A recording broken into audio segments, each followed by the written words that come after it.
अस्सलाम वालेकुम जी।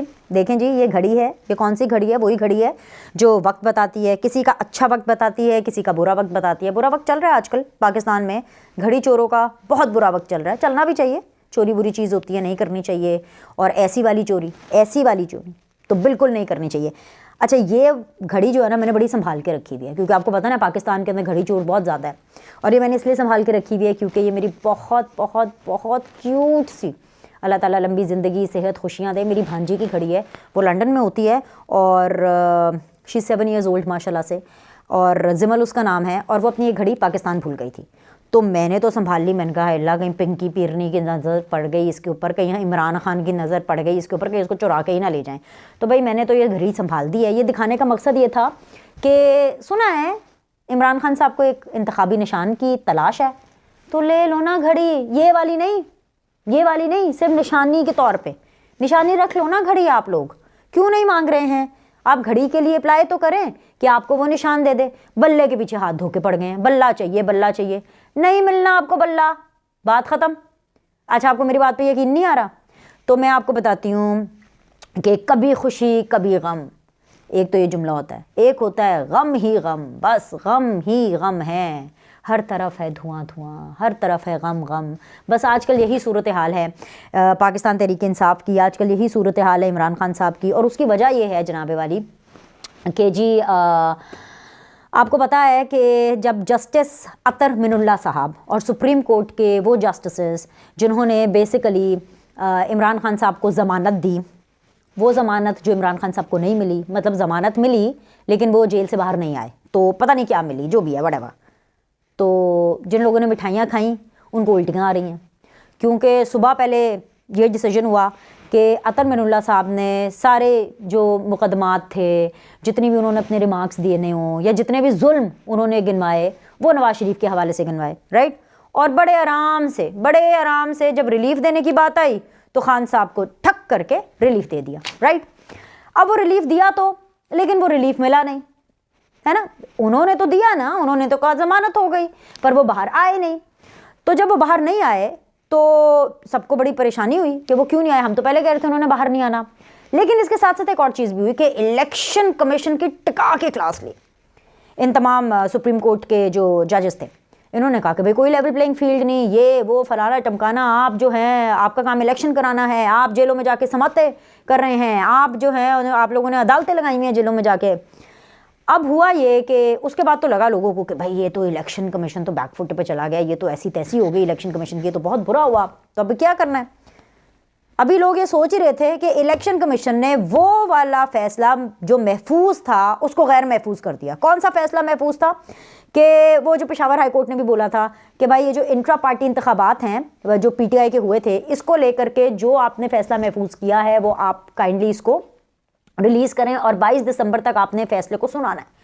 तो कल रात को इसी टाइम पर, जिस टाइम पर मैं आज आपसे मुखातिब हूँ, उसी टाइम पर जो सुबह की यूथियों की खुशी थी ना, जो सुबह की उन्होंने मिठाइयाँ खाई थी कि हाय जी ज़मानता हैं साढ़े हैंडसम दियाँ ज़मानता, कैदी नंबर 804 की ज़मानतें हैं, घड़ी चोर की ज़मानतें, साइफर वाले लीडर की ज़मानतें, तोशाखाना वाले बंदे की ज़मानतें, और क्या था 9 मई वालों की ज़मानतें।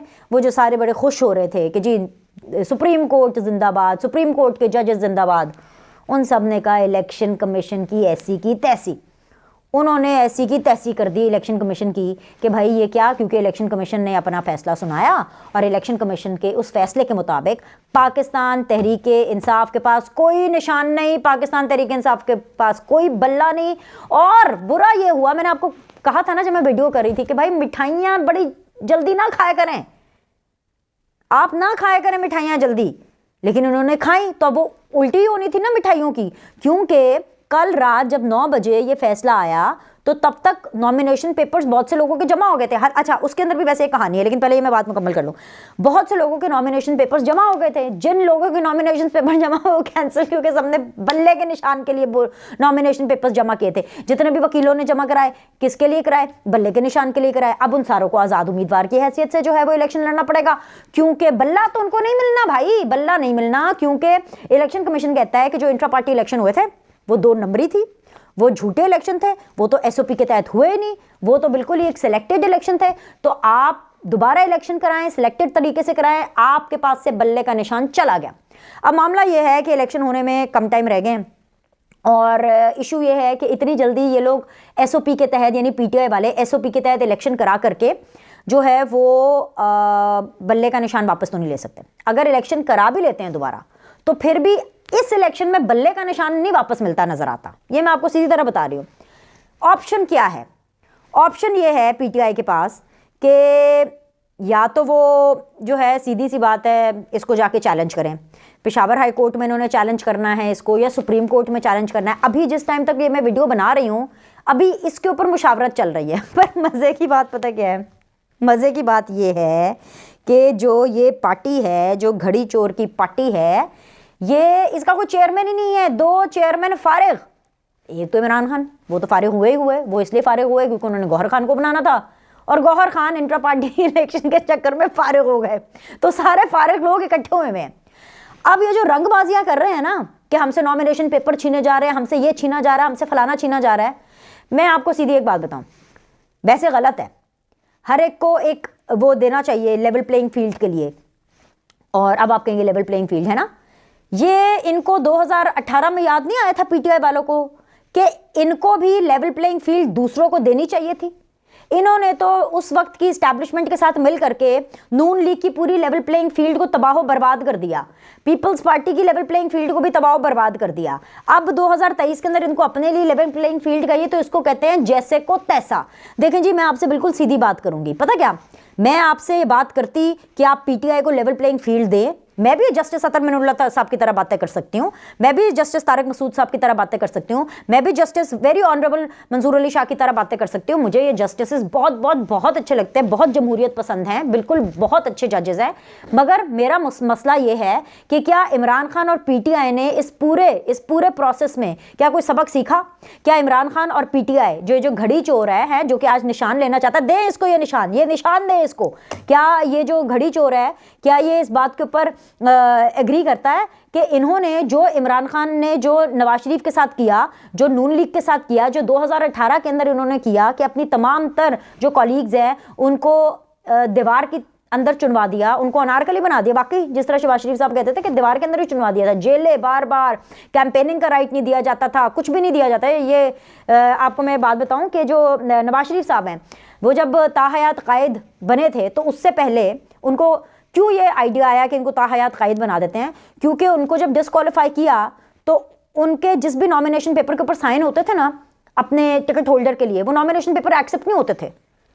और मरीम नवाज जहाँ जहाँ जलसे कर रही थी और रैलीज कर रही थी, मरीम नवाज का नाम तक नहीं चलता था, टिकट तक नहीं चलता था। और ये बात करते हैं कि इनको लेवल प्लेइंग फील्ड दें, फिर भी इनको लेवल प्लेइंग फील्ड क्या, इनको तो बहुत कुछ मिल रहा है। मैं आपको बताती हूँ इनको क्या क्या कुछ मिल रहा है।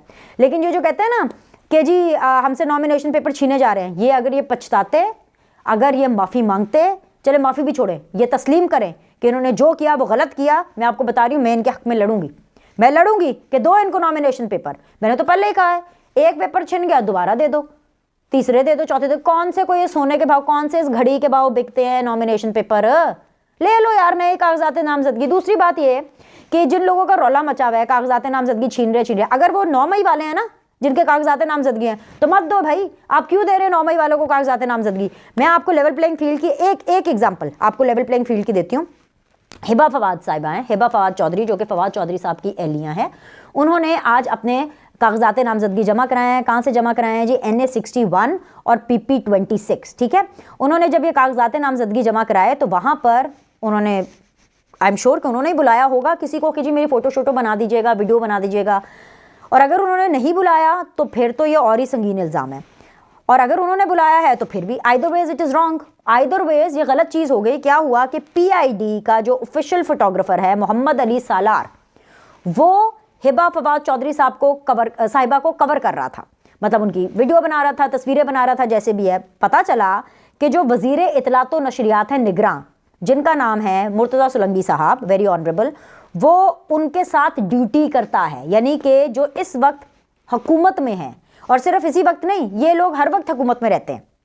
जैसे कि जो इंफॉर्मेशन डिपार्टमेंट को देख रहे हैं, वज़ीर इत्तलात व नशरियात की जो टीम में एक तसव्वुर साहब होते हैं, जैसे तसव्वुर साहब हैं, जब फवाद चौधरी साहब भी थे, तो हम तसव्वुर साहब को रिक्वेस्ट डालते थे, फवाद चौधरी साहब को जब रिक्वेस्ट डालते थे तो आगे फॉलोअप तसव्वुर साहब करते थे कि DSNG आएगी, स्काइप आएगा, कैसे आएगा। मुर्तज़ा सोलंकी साहब का अभी मैंने 1-2 रोज़ पहले इंटरव्यू भी किया अपने न्यूज़ 1 के शो के लिए, सीधी बात बीनर सलीम के साथ में, तो उसमें भी हम लोगों ने तसव्वुर साहब से पूरा कोऑर्डिनेट किया मेरी टीम ने कि जी तसव्वुर भाई कहाँ DSNG आएगी, कहाँ आएगी, कहाँ नहीं आएगी। कहने का मतलब यह है कि वज़ीर चेंज होते रहते हैं, वजारतें जो है इनके अंदर शक्लें चेंज होती रहती है, लेकिन जो नीचे स्टाफ है वो यही रहता है। तो जनाब ये जो मोहम्मद अली सालार साहब हैं, ये पता नहीं किस कैपेसिटी में, किस हैसियत में चले गए हिबा फवाद साहिबा की तस्वीरें बनाने के लिए। मसला ये है कि मैं इस बात में डिस्कस ना करती अगर PTI वाले ये शोर ना बचाते कि हमें लेवल प्लेइंग फील्ड नहीं मिल रही। मुझे ये बताएं कि अगर PID का एक फोटोग्राफर, ऑफिशियल फोटोग्राफर जो कि इस वक्त हुकूमत का हिस्सा है और वो हमेशा हुकूमत का हिस्सा रहता है, वो अगर गए हैं जी हिबा फवाद के साथ उनको कवर करने के लिए पर्सनल कैपेसिटी में या प्रोफेशनल कैपेसिटी में, तो दोनों चीज़ें गलत हैं।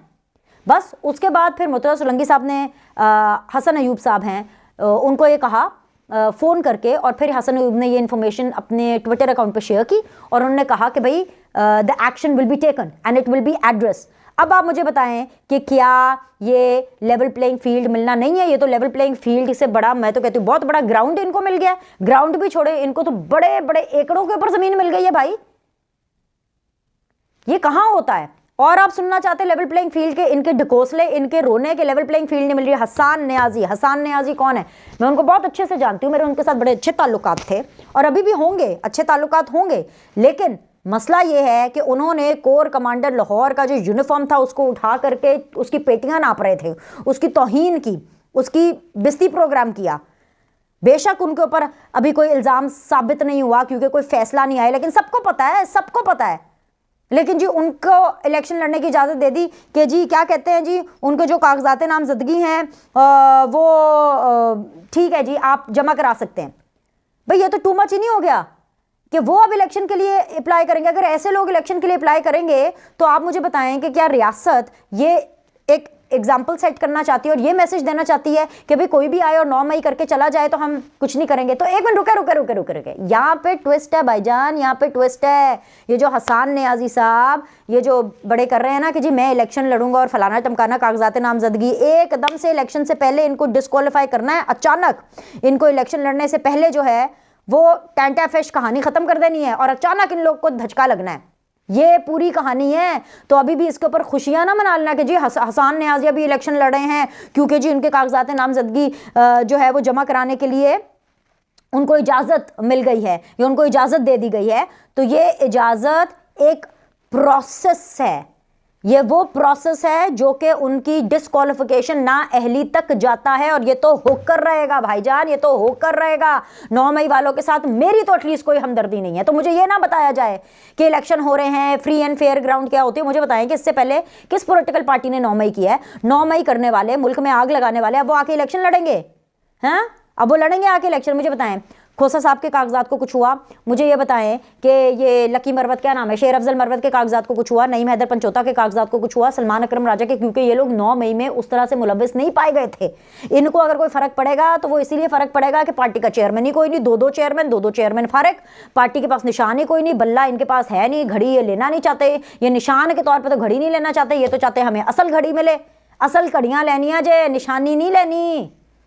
तो ये तो इनके हालात चल रहे हैं। तो वो क्या कहते हैं ना, उल्टी हो गई सब तदबीरें, अब पता ही नहीं चल रहा कि क्या करना है। तो भाई D-Day क्या है? मंगल को गौहर खान साहब कह रहे हैं, अब पता नहीं क्या है, अब चेयरमैन तो नहीं है वो पार्टी के, अब क्या है, वकील कह लो ना, क्या कहूँ उनको, जो आपकी मर्जी आप समझ लें। अब गौहर खान साहब कह रहे हैं जी मंगल को ये मामला हल होगा कि हमें क्या मिलता है। हमें बल्ला मिलता है जो कि मैं आपको बता रही हूँ कि नहीं मिलेगा, लेकिन चले ट्राई करनी है वो ट्राई कर लें। अभी तो वो पहले ये तो डिसाइड कर लेना कि कितने जाना है, पेशावर हाई कोर्ट जाना है कि उन्होंने सुप्रीम हाई कोर्ट जाना है। अभी के लिए इतना ही। लाइक करें, सब्सक्राइब करें, आपसे अगली वीडियो में मिलते हैं।